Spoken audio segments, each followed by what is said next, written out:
Welcome to the UFL. I don't know what you dudes thought. One of the best leagues in New York. So let me know if you love the sports. Stephen J. Dawn and Ghost are your hosts of Real Tough Talk. Welcome to the UFL. I don't know what you dudes thought. One of the best leagues in New York. So let me know if you love the sports. Stephen J. Dawn and Ghost are your hosts of Real Tough Talk.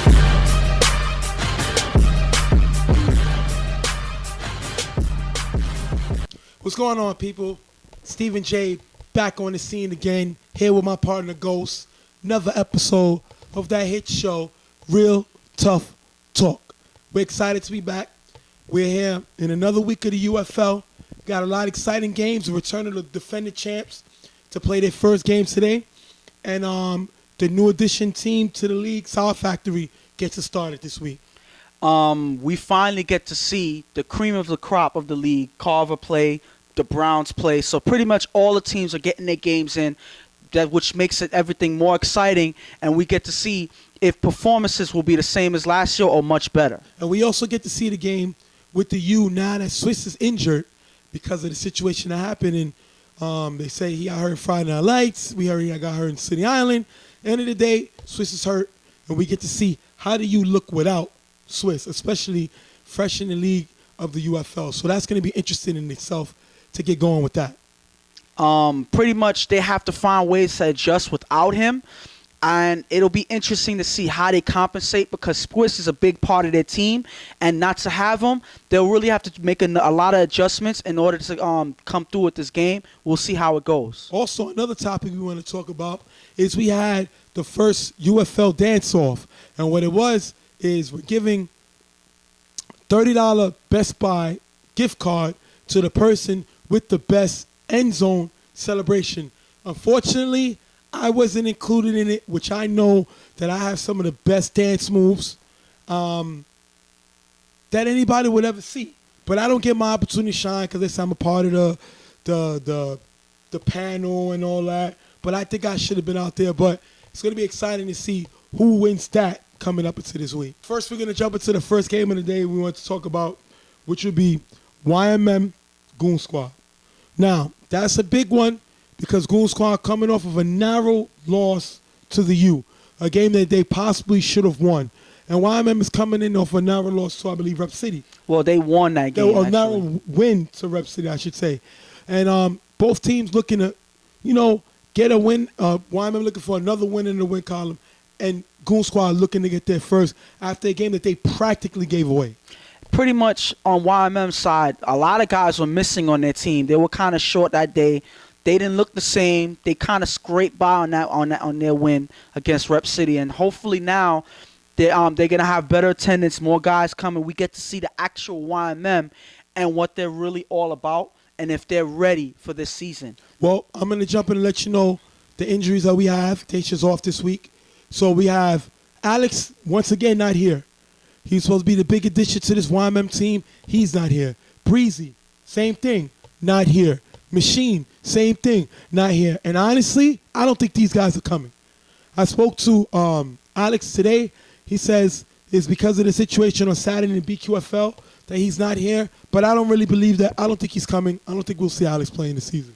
And it's kind of unfortunate that you see a lot of these guys, that normally plays in Brooklyn, don't really give it, put into traveling all the way out into the Bronx, even though guys from the Bronx do the same going out to Brooklyn. So all these guys have a reputation as being these guys in Brooklyn, that they're the best of the best and all of that. But when they don't come to different leagues like in the Bronx, you're not able to show it everywhere. And it shows that your play is isolated to Brooklyn. So are you as good as you are when you don't show it everywhere you can go?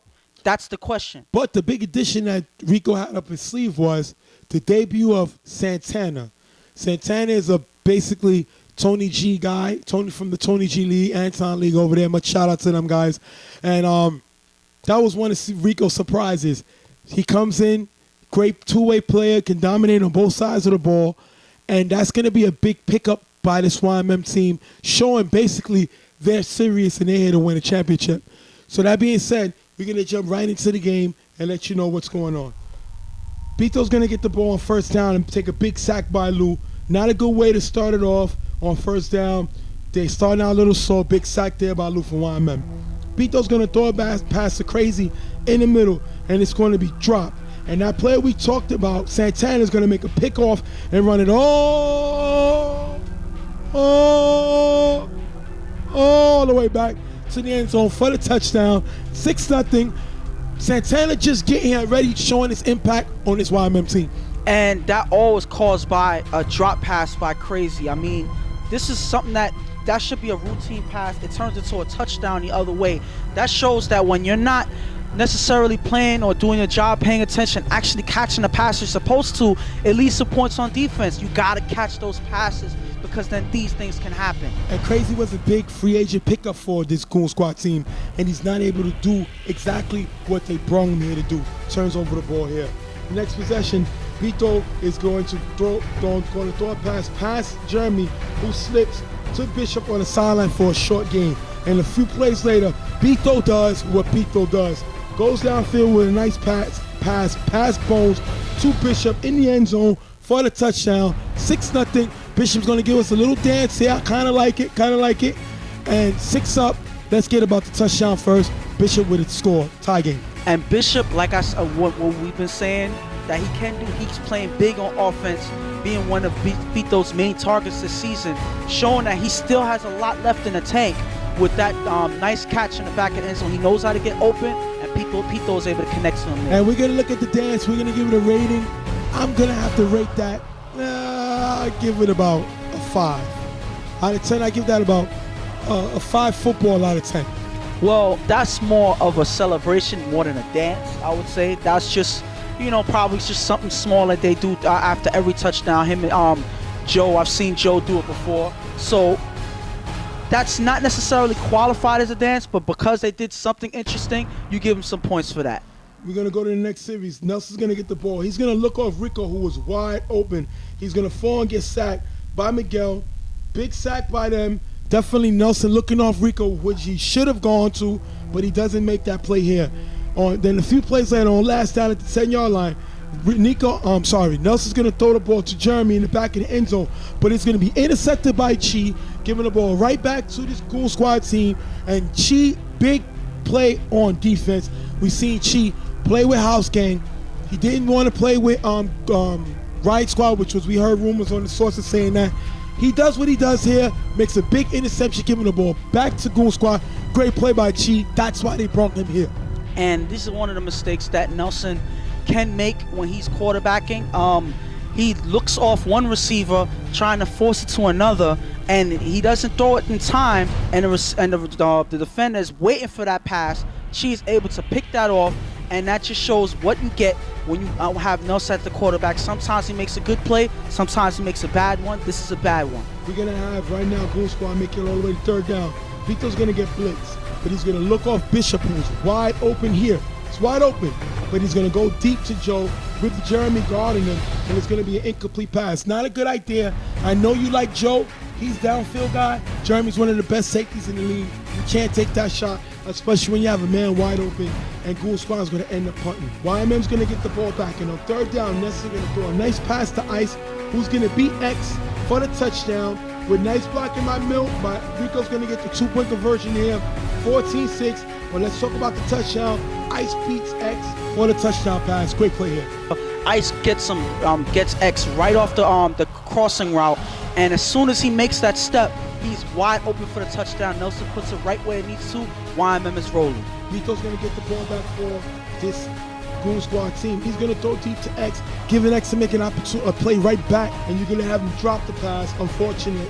We try to give him opportunity, couldn't help him out there.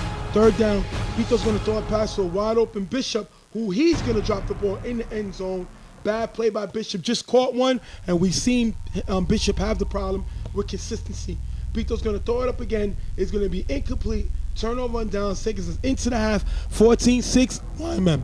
And right now, Goon Squad, the receivers are killing Pito right now, especially in this one drive. They had 2 chances to have the touchdown, and it was dropped by 2 different receivers. You cannot win a game when you have your receivers dropping passes when they're wide open and Pito's throwing it right where he needs to. He already has an interception that wasn't his fault, and now they're dropping passes. They need to fix that in the second half and fix it quick. And Nelson is playing great other than not finding receiver that's open, trying to make a little too much happen. That one drive, but other than that, he's finding who he got to find. He's moving the ball, and I expect a lot better things from the second half as they're up 14-6. Second half, after Goon Squad on first down, they get a cursing penalty, which is going to give YMM extra yards. You should know better than that now, but unfortunately, it seems like they don't. Makes it YMM going to make it to third down, and with great blocking, Nelson's going to run it in for a touchdown. 21-6. He's going to give us a little Cam Newton dance. Unfortunately, he's in the back of the end zone. We can't really see it, but we're going to give him a little points for it. Let me give you the touchdown first. That's a great run by Nelson. He's a guy who can take off and score anytime. That's why I like to call him Cam Nelson. And you give credit to his offense because they did block for him. You see Milt with the first block. You see two other guys blocking for him as he went to the sideline. That's good play by the whole team, giving Nelson a hole to run into the end zone. And now let's get to the dance. What do you think? I would give that an incomplete because we couldn't see it. Yeah. If you're going to do the dance, the camera's there. Come to the front of the line, do the dance. And guys, move. Get out of the way. Let these guys celebrate. Like Dion said, and one time he hit the end zone for Baltimore, which probably you guys don't even remember, he played for the Ravens. Just let me dance, baby. Let these guys dance. Get the heck out of the way. 21-6, YMM. Bito's going to get the ball back for Goon Squad. Throw a nice pass to X, going across the field for the first down. The question was he in bounds? I would say it's close. You may have seen, the Russ may have seen his second foot kind of graze the ground, and that's probably why they made it a complete pass. But it could have went either way because it really looked like he stepped out. It's hard to see. You have to really slow it down to really be sure. But when it happens that quick, it's up to the refs to make a call. They made a judgment call, and it's a complete pass. And that's going to keep the drive going. On third down, Bito's going to find his main man, Joe, across the field for the touchdown, putting them back into the game, 21-12. Now, the issue is here. How did Joe get open? You see Santana goes in for the rush, and he leaves his guy open. Now they can't match up.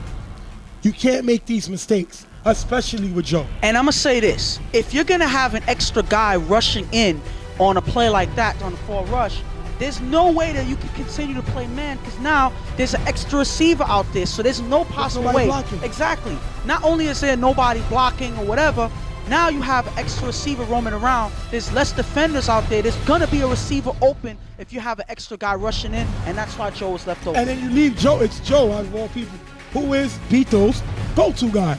So that's not a good call. Giving up that touchdown, 21-12. Wyman's going to get the ball back, and it's going to be a turnover on downs, but they ran a lot of the clock. You're going to have the last down. Bito's going to get the ball back now. He's going to get blitzed by the giver, forcing the first down in the yardage.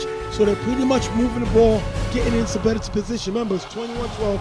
Clock is moving. Third down in the red zone. Bito's going to get blitzed and sacked by Los, putting them to fourth down, and they're not going to be able to get back to the line. Game over. Time runs out. 21-12, and we see Los again making a big play like he made last week. And this is why Rico brought him. Los is a quiet guy. He's getting used to the system out here, but this is why they brought him. Big sack by Los. And it seems like their team with Los knows exactly when to use that blitz when they needed to, because that was another key sack by Los. Right when the offense is driving, and Los is making big plays for this team. And obviously the Goon Squad wasn't able to pick it up because it hurt them in this drive. And because of that, they weren't able to get back to the line the next play. And that's pretty much going to end the game. 21-12, Wyman with a big win. You know, they look a little better. Nelson look a little more comfortable. And Santana has to be the big picker for this YMM team. He just gave them another weapon. Bones will leave this game early with a split lip, is what I heard. His game next week is questionable. We'll see what happens with him. Well, hopefully, you know, things are it's not as serious as it might have been. It looked serious when he was on the field. So hopefully he can patch, you know, get something. Hopefully it's not as bad that he may need multiple stitches, because then that's going to be a risk for him to play with those stitches on his face. So hopefully it's not something that serious and it can heal on its own. And he can be back on the field next week. Well, we're going to take out that first break. We're going to be right back. Like I said, YMM, big win over Goon Squad 21-12. We'll be right back with Real Tough Talk.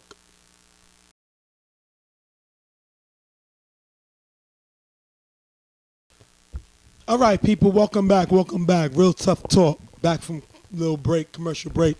Stay here with this guy, Ghost. I still tell you it's not a commercial break. We're not selling anything. Listen, commercial break. We're going to get into the next game, which is going to be Goon Squad versus Gunners. Goon Squad just coming off of a loss to YMM. Moves them to 0-2.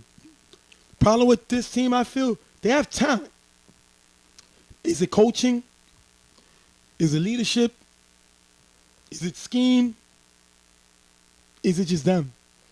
Well, personally, I feel like that it's one of the problems that you have with a new team, with new guys coming and playing together for the first time. Because before this league, they haven't played together. They assembled for this league. So as a new team, you know, obviously they're going to have communication problems, strategy problems. They don't really have an identity yet together. But I feel once they find that identity and find that style that they're going for, I think that they'll be good. But until then, they have a lot of work to do. And on the Gunner side, people say, you know, Vaughn is not a real good quarterback. He shouldn't be throwing. He should be coaching. They say he's a guy holding on to a dream. I say, listen, if you want to have fun and you think you can still do it, he makes some good passes. Why not do it? You know, don't matter what nobody think about you. You come out and do what makes you happy as long as you can win. Because then it's not fair to the rest of your teammates if you can't help them win games. But that's the whole problem. The point is they don't win. At least they don't win enough to be sufficient, because I seen a lot of their guys play. A lot of their guys have talent. Like these guys play hard. You know, some guys are playmakers, but you'll never know how good they are. You think it's Vaughn holding them back, the quarterback? Well, this is a passing league, like most leagues out here. So if you have a quarterback, not necessarily saying that he just doesn't have a good arm, but he's a quarterback that telegraphs his passes. Defenses can read him. Right. So as long as you have that, and then he doesn't have a game plan, as long as you have those two problems, it's going to be an issue for your offense. I think they should simplify it for Vaughn, make things a little easier, quick check down passes, screens, because he got a lot of speed on this team. And when you're in trouble, go to Bones, Mini Bones, because he's going to bail you out. But the problem with that is, for this particular game, he's not here. He didn't come to here play this game. Well, yeah, that's great to tell y'all, because like we said, Dawn is not here today. So we're going to jump on quick. Mini Bones is not in the building today. He's not playing with this Gunner team. And that could be an issue. We're going to have to see how that affects the team going into the game itself. Like I said, Goon Squad coming in 0-2, Gunner's coming in 0-1. We're going to start it off. Vito's going to start off with the ball for Goon Squad. He's going to throw a nice pass to X, who's going to catch it over Caesar at the 5-yard line. Vito's going to follow up back to X in the end zone for the touchdown, 7-0. And we've been talking a lot about this guy X for both games.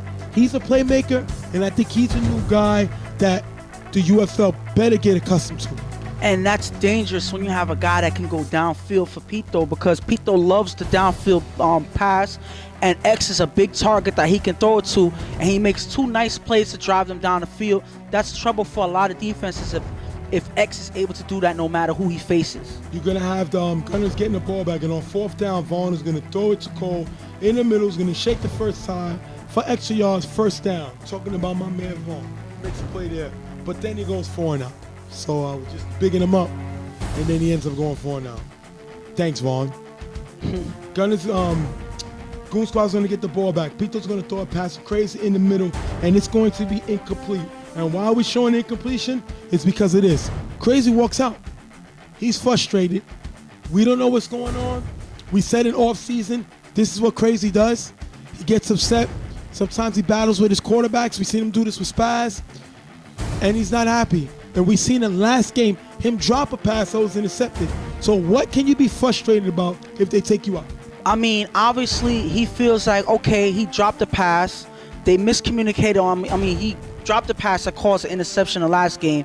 You know, they miscommunicated with this pass here with Pito, but he feels like, okay, you move on. You have faith in your guys. And when they substitute and pulling guys out back and forth, it is frustrating for a receiver that feels like he can contribute. And when he's pulled out like that, without even the quarterback's consent, he's going to be frustrated. And obviously, it was enough frustration for him to leave the game. Confused. Didn't we see last game him bobble a Yes. pass? But and now we see them going to him in the middle and he drops the ball. But again, he's frustrated. Listen. Stop. But let the quarterback be mad at his receiver. Obviously, he was still going to him. And the thing about his last game, he wasn't the only person that dropped passes. Off the field. Yes, and Look I'm at not this. condoning that. You walk off of the field. No, you're quitting on your team. I'm not condoning that and at all. Crazy has been known to do this. CC, Spaz, and the rest of the Street Fam or Brick Squad, he does this. He quits on his teammates when he's frustrated or he got to get his way. Much respect for the dude. I got love for him, but you got to grow up. You got to be a leader. You play this game. You know this game. Do what you do and lead these guys. If you quit, why do they need you? Why do they pick you up? We're going to jump back into it. Pito's going to end up throwing the ball to Steals in the middle for a first down in a nice game. Next play, he's going to throw the Steals again. He's going to make a nice catch near the 10-yard line. But Goon Squad is not going to be able to score. They're going to turn the ball over in the red zone, giving it back to the Gunners. Gunners are going to get the ball back, and they're going to go 4 and out. Again, second time they get the ball, go 4 and out. This game's getting a little boring. Pito's going to find Steals in the end zone for the touchdown. 14-0. Now we get back some excitement. 14-0. Goon Squad. And they finally get back on the board, even though in the last drive they weren't able to score. But Steals was a big part of that drive. He made some great catches for this team. He was last year he played for the Generals. He's playing for Goon Squad now, contributing to their offense, and they're able to score in this drive. Vaughn is going to get the ball. He's going to throw a pass to Caesar in the middle, who's going to make a nice catch and running in for a touchdown. 14-6. Go set that. Vaughn is not a quarterback. He scores here and shuts you up. Hold that. Listen, this was one good pass that he was able to get it to his receiver, and Caesar makes a play on it. That was a nice catch by Caesar. And this is what you ask for. Vaughn has to just make sure he gets it where the receiver's able to catch the ball. Vaughn has trouble doing that, but once he does, the receivers are actually able to do their job. Caesar does his half and at least some points on the board. We're going to have Goon Squad getting it back on 4th down. Pito's going to throw a pass, but it's going to be intercepted by Donovan, giving the ball back to this Gunners team. And Pito is known for making some bad passes. He does one again here, gives the ball right back to the Gunners after the Gunners just coming off of a score.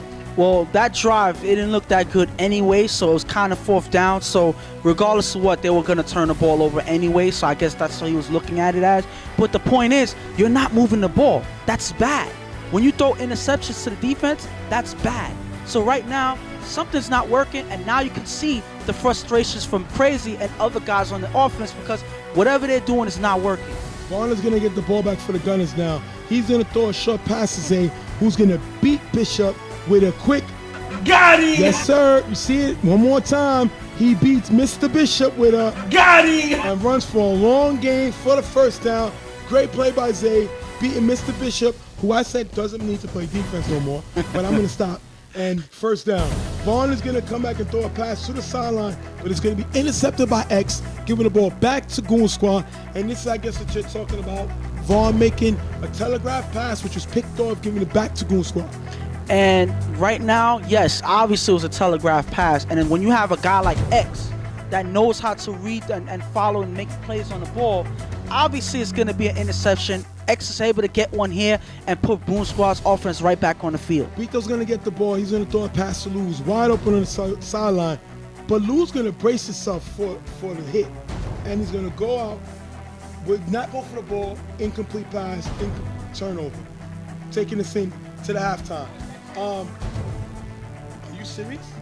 Are we playing football? I just want to know, are we playing football? And I'm amazed with the video. Yeah. Look at the video. Mm-hmm. Are we playing football? Well, obviously he saw the hit coming and the ball wasn't worth catching. Can you teach me to football? Because this is what we're here for.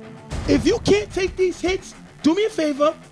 Go to the sideline with your skirt and sell cookies or something like that. Because we're here to play this game, and when you saw contact coming, you're going to get scared. And no disrespect to him, but disrespect to him. You got to make this play. But I'm going to say this. Very, very disappointing. And let's get back to this. Crazy left the field because of this frustration. I believe Crazy will be a person that will go for that ball, not worrying about the hit. And so obviously, now you see the frustration because now you have receivers out there not even going after the ball. Them two need to go to the sideline and patty cake. Because right now, I don't got time for the girl games. We here with men. Let's play ball. Make the catch and stay in and don't bail out on your homies, your teammates on Crazy side. Let's play ball. Well, both of them kind of bailed out because Lou bailed out on the pass. So it doesn't matter. Crazy bailed out on his team. Get your job. Do your job, Mr. Bragg. Stop talking about what your team is going to do and actually do so. Take us into the half, 14-6. We're going to have second half, Gunners are going to get the ball. Gunners go 4 and out, giving the ball back to Goon Squad. After the first down, Goon Squad once again goes 4 and out. And if you look on the sideline, the soccer game is a lot more fun to watch. I should have been texting somebody because this game is getting boring because both teams don't look like they want to play. And if you can't compete with each other, when one team is 0-2 and one team is 0-1, how are you going to beat the top teams?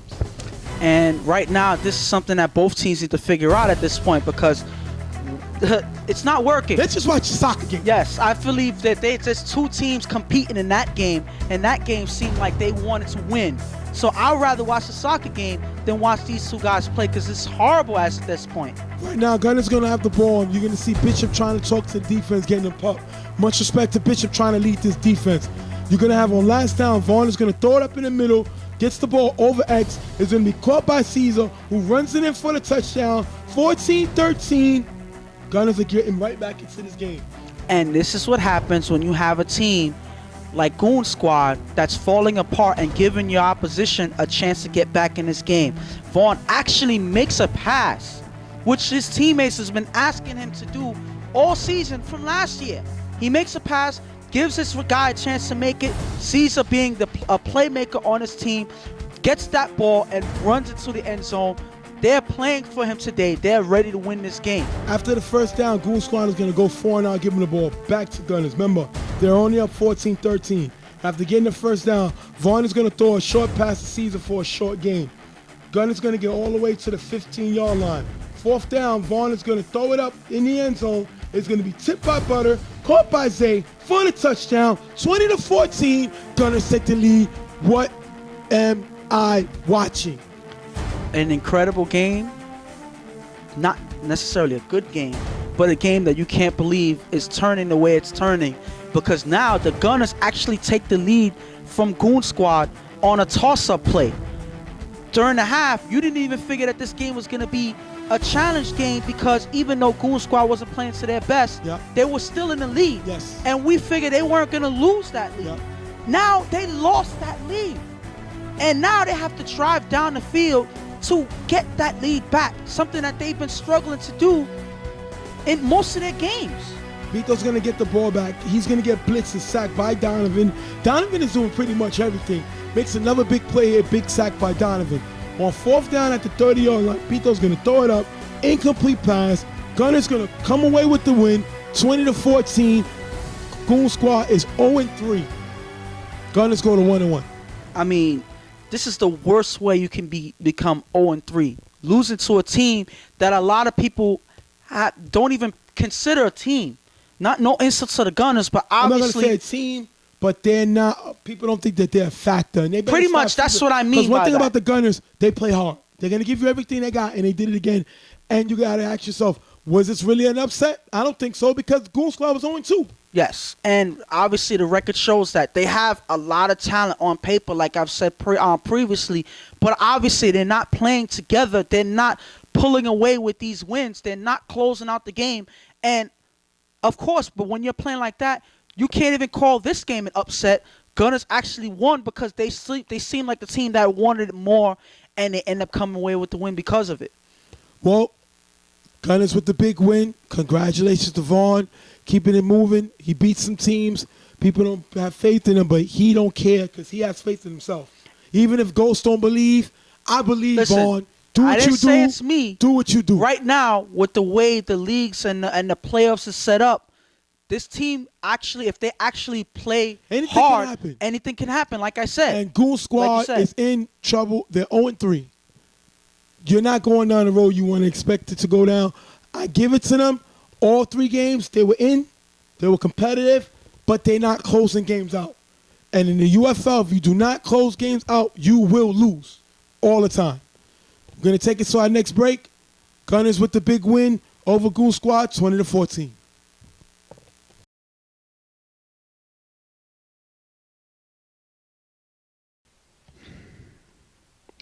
Real tough talk back in the scene, peoples. How y'all doing? How y'all doing? Stephen J here with my partner Ghost. We right back to it with y'all. Next game up, we're going to talk about Us Never Them versus the Gettas. Us Never Them is coming in 1-1. Their quarterback, he showed a little bit of something, ability to, move the ball around. I like his speed. The dude can really take off. He got that deceptive speed, and I think he catches a lot of teams off guard when he takes off. but that's not going to be enough to win a game. He actually has to show the other side of being a quarterback, which is the quarterback arm and accuracy. These are things that he's really going to have to show in this game if he's going to if he wants to come up with a win. And they play the Gettas, who's coming in without coming in 1-1. They got Hollywood back. I mean, Megatron is back now, which is a big thing. Hollywood is looking like he's playing a little better. So now the team attempts to take it to the next level because last season they took a step back. And I think without Megatron, the team can't get nowhere, but they got him back this week. And maybe that's all the difference that they need, because in the playoffs, in that last game that they played, they didn't look like the same team that they're known as. So with him back, maybe they're back to them Gettas football that we're known to see. We're going to jump right into the game. You're going to have Obi must be listening to what you said by throwing downfield to Mikey for the touchdown. 7-0. Us Never Them takes the lead. Obi showing the arm strength. And it seems like it came to surprises from them Gettas, because they weren't ready for a deep pass right off the bat. Obi surprises them, connects with Mikey, and that's an early score for Us Never Them. You're going to have Watt get the ball back for them Gettas. He's going to throw a pass to Hollow in the middle, who's going to run it for a nice gain. You're going to have 2nd and goal now. Watt is going to roll out, throw a pass to Hollywood in the end zone. It's going to be bobbled, but caught by their main man, Megatron. 7-6. They're back in the game, and this is why they needed Megatron back. The guy always finds a way to the ball. He's one of the most explosive offensive players, and we got a few of those that can get to the next level. Up there with Shaw, up there with Brian. These are guys that make plays, find the ball, and he does it here again, 7-6. And this was pretty much, I would just say, a cleanup play, because that ball was a decent pass to Hollywood. Hollywood, unfortunately, was bobbling the ball when he went for the catch. And Megatron is there to clean up. He already makes a difference just for being in the vicinity of the ball. He gets a touchdown. 3rd down now. Obi throws deep to Michael, who steps on track star, and the ball is overthrown. UNC end up turning over the ball on downs. You're going to have Watt get the ball back on 3rd down. He's going to roll out and throw a pass to Megatron on the sideline, who's going to run it all the way to the 1-yard line. You're going to have 4th down. Us Never Them gets flagged for blitzing. Watt rolls out and throws a pass to Megatron for the touchdown. Megatron's 2nd touchdown in the game. They declined the penalty with the 2-point conversion, 14-7. Great game going on right now. And it seems like I said earlier, they're back to them Gettas football. Watt is able to roll out and make the pass, even though the defense has a flag. He still doesn't lose his focus, and he's able to connect his receiver for another score. They're rolling in this game, and it looked like they're looking to take it over in this half. Us Never Them gets the ball back. Obi's going to throw a nice pass to the receiver, who steps on track star he'll get to step on track star for a big gain here. On 4th down, they're within the 5-yard line. Obi's going to roll out, but he's going to get sacked by Henry, turning over the ball. Big defensive stop by them Gettas. This is what they used to do. They do it again here. Gettas is going to get the ball back. They're going to move the ball all the way to the 1-yard line. And on 4th down, Watt is going to look off Los, who's wide open in the middle, rolls left, throws it to Rubio, who's in the back of the end zone, but it's going to be picked off by Speedy, taking us into the half, 14-7. And this is my problem with Watt. Sometimes he does too much. We know he has some quick feet. We know he can elude rushers, but he makes a mistake here when he had Los wide open. He throws the interception, taking us into the half. And the problem with that is once he rolls out, he's only looking at one part of the field. So that other part of the field is not in his target area, so you know that he's only looking for a select few receivers depending on where he's rolling, and you know that you can make a play on the ball. So if defense are watching him, they can figure it out and cause turnovers for them Gettas. Second half, remember, Gettas up 14-7.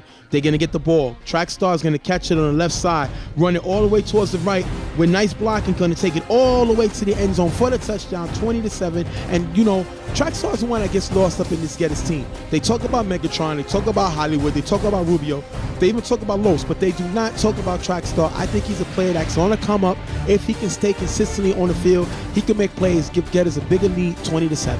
And they have a lot of guys that's like that can step up and make big plays. They have Track Star. They also have Chris on the field too, who was an all-star last year. So they have guys that can step up when they need to. But as of right now, Track Star steps up on this play and gets them further ahead in the game. Next down, you're going to have Obi with the ball for UNC. He's going to throw a ball deep to Speedy, who gets past Megatron. Speedy makes a catch and runs it in for the touchdown, 20-13. And like I said, Megatron is one of the great players in this league, but he's not invincible. And Obi is not scared to go at him, and he does that here for the touchdown, putting him back in the game, 20-13. And one thing I could say, just quickly, I could just say that Obi is not scared to go right at them Gettas defense. He started right out of the bat in this game, and he's still attacking. He's taking his chances. He sees Speedy with the step, and he goes and makes a great throw to get there before Megatron's able to make a play on it. That's a touchdown that they need in this game. 20-13, Gettas get the ball back, and Wack is sacked by Willie. Big sack for UNT, and that's what they need. They need to contain Wack in the pocket, be able to get a sack, and to get one here. On third down, Wack is going to roll out and throw it to Megatron, who makes a nice catch for the touchdown. Megatron's third touchdown of the day, 28-13. This guy is making a big impact right here. Great play by Megatron. And this is why Megatron is Megatron. He's one person that can run a route and attack the ball in ways that a lot of guys cannot. And Wack is able to find him, cut into the end zone, and all you have to do is just throw it into the vicinity of Megatron, and he's going to make a play on it. That's an easy touchdown right there for Megatron. You're going to have UNC getting the ball back, and Obi's going to throw a deep pass to the receiver, who beats Track Star for a big gain and a first down. Track Star gets called for a pass interference, but the receiver's still able to make the catch. Obi's going to roll out, and he's going to get rushed, but he's still going to end up getting sacked. Not able to elude Henry. Henry with the big sack. Big play for this Gettas defense.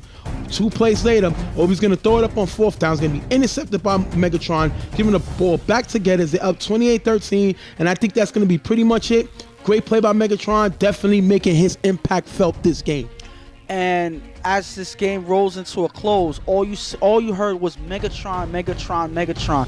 He makes his return to this Gettas team, and in a big way, being all over the field on both sides, making sure that people knows who he is and knows that he's here to play and to get them Gettas where they need to go. Fourth down, you're going to have Watt going deep to a wide open Rubio for the touchdown. Pretty much icing the game, 34-13. Gettas able to put up 34 points. Great job by them. They go away with the win, and now they're 2-1.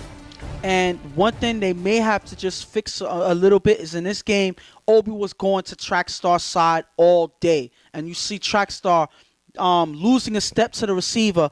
That's one thing that they may have to worry about. Track Star either maybe going for the chuck early in the game, early in the on the play and getting beat. They have to fix that. But other than that, it was a good game all around for them Gettas. And UNT, they started out good, but they went cold towards the end of the game. And they have to learn to keep the intensity and to keep playing if they want to come ahead with a win. Quick shout out to my man Megatron. Way to come back. 3 touchdowns, 1 interception. This guy was on fire. And you see how comfortable Wack look when he has Megatron in the building. Gettas is definitely on a roll. They won 2 straight, 34-13. Gettas beat UNT. We're going to take another break. We'll be back. Real Tough Talk.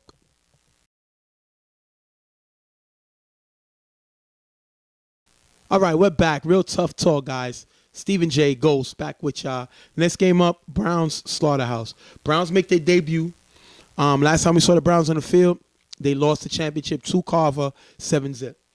And obviously that was a gut-wrenching loss for them. That's another game where they were close in it. They were in it all the way, and right towards the end, they lost it. And it feels twice as bad for them to lose a championship the second time around. So I guess third time's a charm. They're going ahead to try to win it this year, and it looks like they have all the pieces that they need this year to come up with it. But they coming off of a championship in the BQFL with Puka throwing. Fred went down that game. Puka stepped in. He threw and won them a championship. So they definitely got a little chip on their shoulder. Definitely nice to hear Browns back into the championship mode, and they feel good about that. On the other side, you got Slaughterhouse coming in 0-1. We expected a lot more from this team, but it's still early, and they'll have their starting quarterback, Ramsey, throwing this week. That's their starter. Ramsey's a real good guy. Threw with Militia in the Summer League. Really good quarterback. He's back here now. And one thing about Ramsey is he is a notorious rollout quarterback. So he is good on his feet. He can make plays with his feet, but also make accurate passes while he's rolling out. So defenses have to watch out on that because that gives the quarterback an extra element of unpredictability. We're going to jump right into the game with Slaughterhouse getting the ball. On first down, Ramsey going to throw it deep to Glenn, who's going to beat G Black for the touchdown, 6-0. Ramsey going right at it, doing what he does. This guy can make any throw on the field, makes it here, touchdown. And obviously, he is not scared of the Browns secondary. He goes right at them right off the bat. He sees something, and he throws an accurate pass down the field, putting up the points early, showing that the Browns don't mean nothing. It's just another game to him. It's going to be questionable because Ramsey was supposed to play with the Browns. There's rumor he was going to throw for the Browns in this league. He was going to take over for Reggie, but Reggie's back. Ramsey's on Slaughterhouse, and I think he has a personal gripe against this team, and let's see what he does for the rest of the day. You're going to have Browns getting the ball back. Go second down on 4 rush. Reggie's going to roll out to the left and throw deep to Trev, which is picked off by Ramsey, giving the ball back to Slaughterhouse, and you know Ramsey felt good picking the guy off that he was supposed to replace. And that just shows that on the rollout, that's just not Reggie's game. Rolling out and throwing passes like this and throwing downfield, this is not his game. And obviously Ramsey noticed that when he was rolling out, and he goes and makes a play on the ball. That's good defense for our Ramsey, a quarterback reading a quarterback's play and coming up with an interception. You're gonna have first down. Ramsey's gonna throw to a wide open Johnson on the sideline, who's gonna drop the ball. Then Ramsey's going to throw deep to Johnson again, and this one is going to be overthrown. On 4th down, Ramsey's going to get his pass tip, turnover and downs. You can't get the ball back and not do nothing with it. The Browns' offense is too explosive. You got to score when you get shots, and they don't here. On 2nd down, Reggie's going to throw a pass to Nook, who's going to get a step on more for the touchdown. That's a great play by Reggie, throwing into the new addition to this team, Nook, who's going to make a great catch. Now, what do you think about that? Well, if you look on the play, he's looking at Reggie the whole time. He's not looking at any of the receivers. He's not communicating. He's not doing anything other than trying to cheat on the pass. And that gives the opportunity for Reggie to throw it past him, and Mo gets beat on that play. That's bad defense when you pretty much get beat that bad, and hopefully they can fix that in the next play.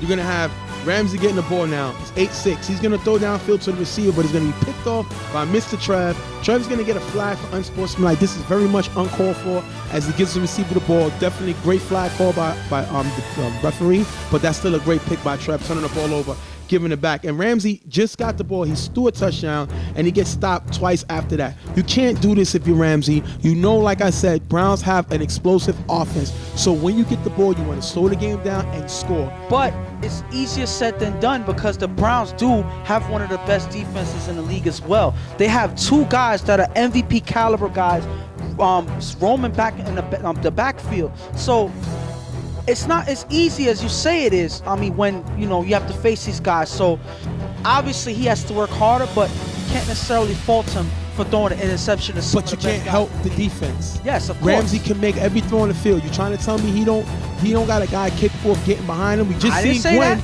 so he can score. I didn't say that, We've but seen it's Glenn a go small downfield, margin for error, and you can't make those errors, which Ramsey makes. This is the 3rd time he gets stopped after getting a touchdown. You can't make those mistakes. He turns the ball over again, giving it back to this Browns offense.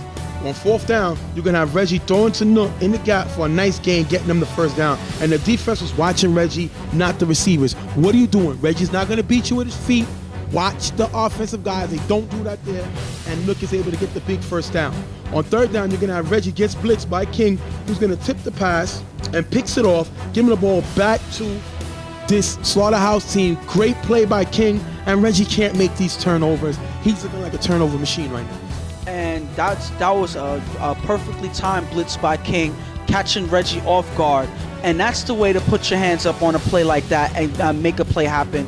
One thing about Reggie is when he's under pressure, he's not the most accurate quarterback, and he doesn't always make the best decisions in that situation. So what you do is you put pressure on him and blitz him as many times as you get, and maybe you get turnovers like this every now and then. Right now, remember, it's only 8-6 Browns. You're going to have Ramsey on second down, throws deep to Johnson, who's going to get a step on Nook, but that one is overthrown. On fourth down, Ramsey on 4 rush. He's going to throw the ball away. He's going to throw the ball on nobody, and it's intercepted by Nook. Another turnover by Ramsey. What is going on? You're trying to show this team what you can do, and you're really showing them that they're better off going with Reggie. I guess after the first couple of turnovers, Ramsey either lost his rhythm. I don't know what's going on. Are the Browns defense making him nervous and not making him throw the passes that he needs to? But he's been off. When the receivers were open, he would overthrow them, put too much on it. There's a lot that's going on. Obviously, Ramsey's showing that he's not on target. He's not on the same page as offense, and it shows when they're not putting up points right now. We're going to go into the half 8-6. As Reggie gets the ball, he's going to throw it up. They're going to end up dropping it, taking us into the half 8-6. Browns got to come out better than this. Slaughterhouse is not a team that you should have these problems with. No disrespect to them, but you got bigger fish to fry. You got bigger teams that you have to worry about. You have the IODs. You got the YMM. You got to worry about those teams, and you can't have this type of slow start for your team if you expect to get back to the championship. And on Slaughterhouse side, you should be happy going into this half 8-6 because you were able to shut down one of the best offenses in the league, and you're able to keep yourself in the game. If I'm this Slaughterhouse team, I'm proud to go into the half 8-6. On first down, we're going to have Browns getting the ball back. Reggie's going to throw down Fiddle Trev, who's wide open in the gap. He's going to take it all the way near the 5-yard line. Next down, you're going to get Reggie gets blitzed by King, who misses the sack. Reggie throws it short to Breezy, who makes a nice run to the 1-yard line. King cannot miss this sack. He already got a tip for an interception with the pressure, has to make this play, and this is going to hurt them because he missed the sack. That following play later, Reggie's going to find Breezy in the end zone for the touchdown with the 2-point conversion, 16-6, and King makes that sack, and it's probably different, does it? 16-6. And that's what happens when you give the offense another opportunity to make a play. You miss that blitz, you miss that tag, and that hurts going into the next play. That's not something that you can afford to miss in a close game like this. Now you give the Browns the opportunity to recover and put up points, and now you have to play catch up for the rest of the game. Slaughterhouse is going to end up turning the ball on downs, giving it back to the Browns, 16-6. On first down, Reggie's going to throw a pass to Easy in the middle. The interception is going to be dropped by Ramsey. These are the plays that I said you have to make, and he drops the ball here.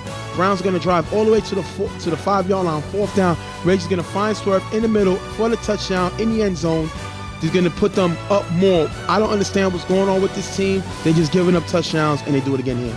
And at this point, because they're not putting up points on the board themselves, Slaughterhouse has a bigger deficit in this game because now the Browns are rolling on offense. They're scoring, and the Slaughterhouse defense have nothing to do, nothing that they can do to stop them. And it looks like it's going to end this way because Slaughterhouse have no way of answering at this point. And this is the type of day it's going to be. 22-6.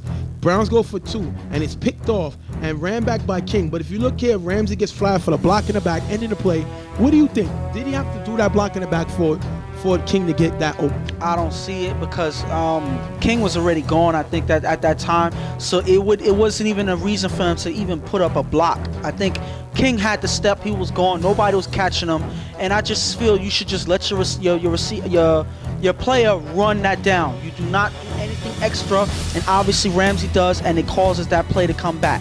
Last play of the game, Slaughterhouse is going to have it. Ramsey's going to throw it up with blocking. It's going to be knocked away by Trev. Ending the game, 22-6. Browns are 1-0, and right now you're going to have Slaughterhouse 0-2. Not looking good for this team right now. I mean, it's still early, but you had opportunities to win this game, and turning over the ball ain't going to help you out. And pretty much that sums it up. I mean, you have opportunities, you have to capitalize on them, and if you don't, obviously you're not going to come up with a win because all you're doing is giving the opportunity to take the game from you. They had opportunities throughout this game through deep passes being overthrown, guys missing tags on sacks and giving Reggie a chance to recover in the next play. Ramsey dropping the interception. These are all things that they did not capitalize on, and it led to this loss. The score does not show how close this game could have been if Slaughterhouse would have did their job today. And the Browns need to get it together. I know Reggie is rusty, but it only gets harder. 22-6, I'll take that, but it was too many turnovers by Ramsey that kept them in this game. Reggie got to clean out that arm, get it ready, because you're going to have a long season. That being said, we're going to wrap up this segment. We're going to take a break. Real Tough Talk. We're going to be right back. Browns with the win, 22-6.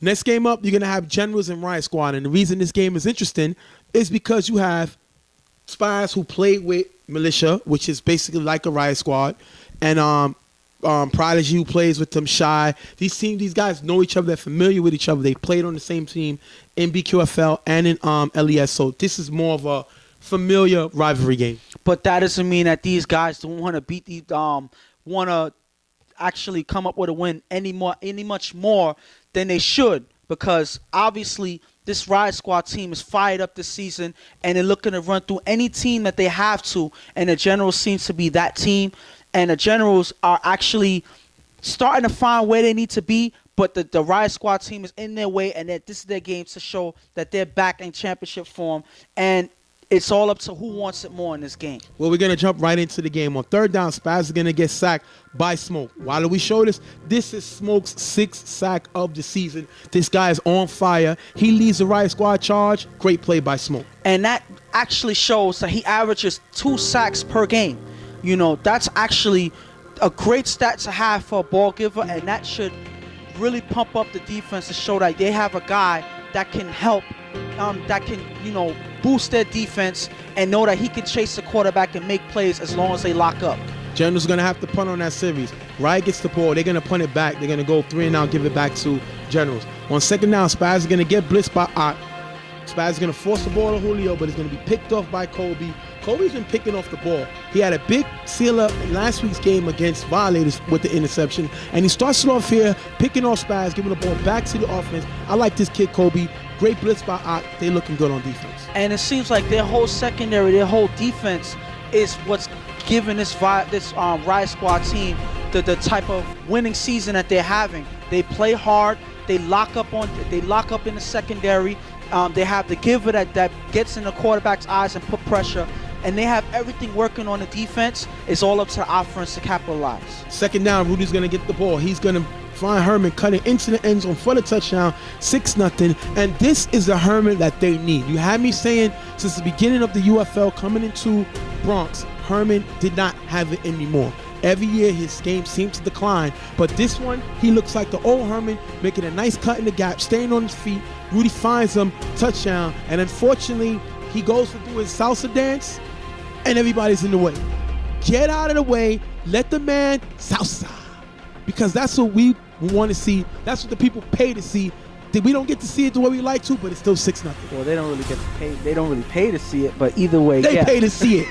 Salsa. Listen, the main thing is Herman is, finally shows some glimmer that he still, can perform the way that he used to. And if he keeps playing like that, that's another weapon for Rudy to go to and play with on offense, and that'll make lockups harder on the defense that they're facing. On first down, Spaz is going to get blitzed, and he's going to get sacked by Ott. Great play by Ott. Ott was the defensive captain in the All-Star game last year. We see him blitz last time, force Spaz into the end zone, and you're going to see him take the sack of Spaz here. Second down, Spaz is going to go downfield to Julio, who's going to get past Rudy for the touchdown, 7-6. And I think Julio is one of the most dangerous receivers in the slot. He's not an outside guy because corners can guard up with him, but safeties can't because he gets lost, and he does it again here.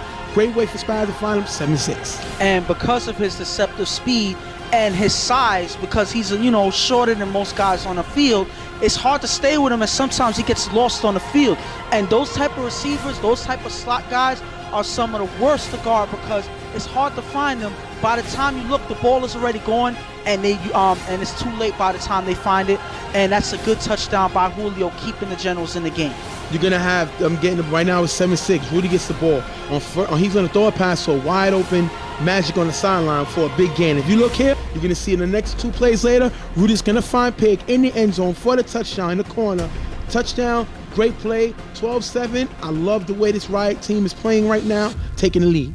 But I feel it's mainly because their defense is giving the offense so much confidence to say, you know what, whatever, even if they make a mistake, the defense is going to get them the ball right back, and they're going to be right back on the field. That gives that offense the boost to do what they need to do and not worry about losing the ball. Now they're moving the ball. I think the equilibrium between the defense and the offense is a perfect way for you to come up with wins, and Riot Squad is showing it right now. First down, Spaz is going to throw a pass to Prodigy in the middle, but it's going to be too high, incomplete pass. Then you have on fourth down, on 4 rush, Smokes runs past Angel, who pressures Spaz and forces him to throw up. It's almost picked off by Ock. Taking this into the half, 12-7, Smoke making pressure. They brought Angel to help blocking. He does not do it here, not able to stop Smoke. And right now, I don't like the way Spaz is throwing. He's very inconsistent. And what's going on with your man Prodigy? I picked Prodigy to be comeback player of the season. And he's in the first few games, he's not looking like the player I picked. Well, the Generals is not looking like the team that we've seen in the BQFL. They are obviously not performing the way that they should, and Spaz is not having his most accurate day today. I feel like he's off. He's missing passes. He's looking off receivers. I don't know what's going on. It may be pressure by Smoke, but whatever it is, he's not looking good this game. Hopefully he can fix it in the next half. They'll need to in order for them to do anything in this game. And Spaz is not throwing accurate. His accuracy has been off all season. Towards the ending of the championship game in BQFL, we've seen his accuracy not looking good. And on the other side, this Riot's defense is playing good, led by Smoke. If Smoke can keep the pressure on the pressure on Spaz, anything can happen. You're going to have in the second half, on fourth down, Rudy's going to get the ball, rolled to the left on fourth rush.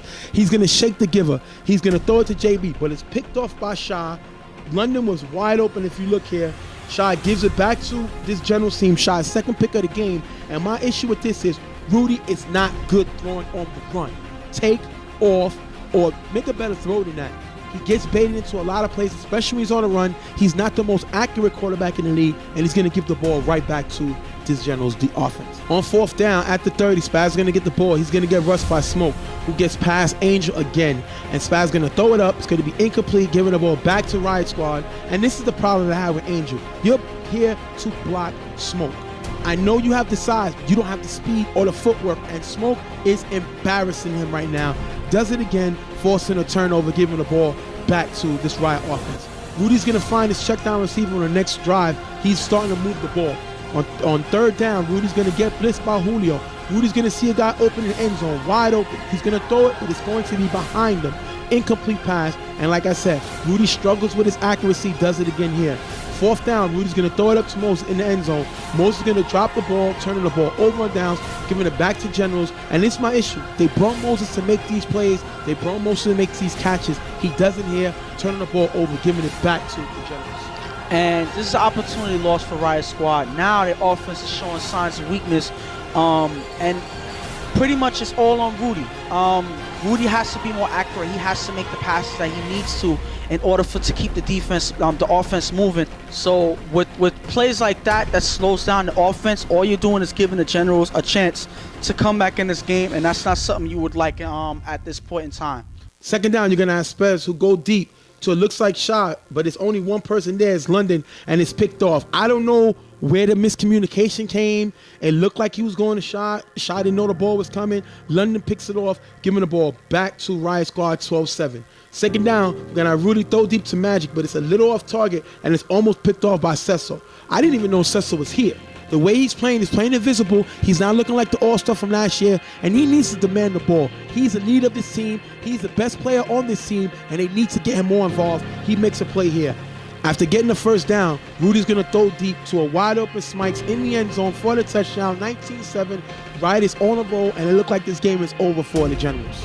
And pretty much they didn't do anything to stop the Riot Squad from getting into rhythm. Whenever the Riot Squad offense either turned over the ball or struggled, the Generals weren't able to capitalize on their offense, and that gives Riot Squad a chance to run away with this game. It's unfortunate because this could have been a closer game than it looks right now. Third down, you're going to have Spaz throwing the ball deep to Sean in the middle of the field. London's going to get called for a pass interference, giving Generals great field position and the first down. Next play, a few plays later, Spaz is going to finally find Cecil in the corner of the end zone for the touchdown, putting them back into this game. Definitely looking a lot better. They're trying to get it moving. And this is the play that they need on this Generals offense. Now they're in this game. They're fighting. Cecil finally shows himself in this offense, and Spaz is able to find him in the end zone. This is what they needed all along. They should have had it earlier. They didn't, but they have it now, and they have a chance to come back in this game. Score is 19-13. Riot is going to end up getting the ball going 4 and out, giving the Generals a last chance. On our last play, Generals, Spaz going to throw it up for the incomplete pass, pretty much ending the game 19-13. Riot is 3-0, looking really good, flying under the radar, but playing very well. And it doesn't matter if they're flying under the radar. The point is they're 3-0 and they're doing their job. And it's not like they had easy games. They fought in the last game against the Violators and still came up with the win. They beat the Generals in this game. They beat Gettas. They beat the Gettas 6-zip. Yeah. So they're doing their job. They're playing the game that they need to. And just because they're not blowing guys out, they're scoring winning. 30 points, doesn't matter. They're putting up points how they need to, and they're locking up on defense. And that's the main thing. They're locking up on defense. And that's going to get you wins throughout the season. If they can keep it up, they will have a great season. A lot of teams need to talk more about them. What I've seen in the first 3 games is this team has one of the best defenses in the league. And when they were house gang, that's what they lived and hung their hat on.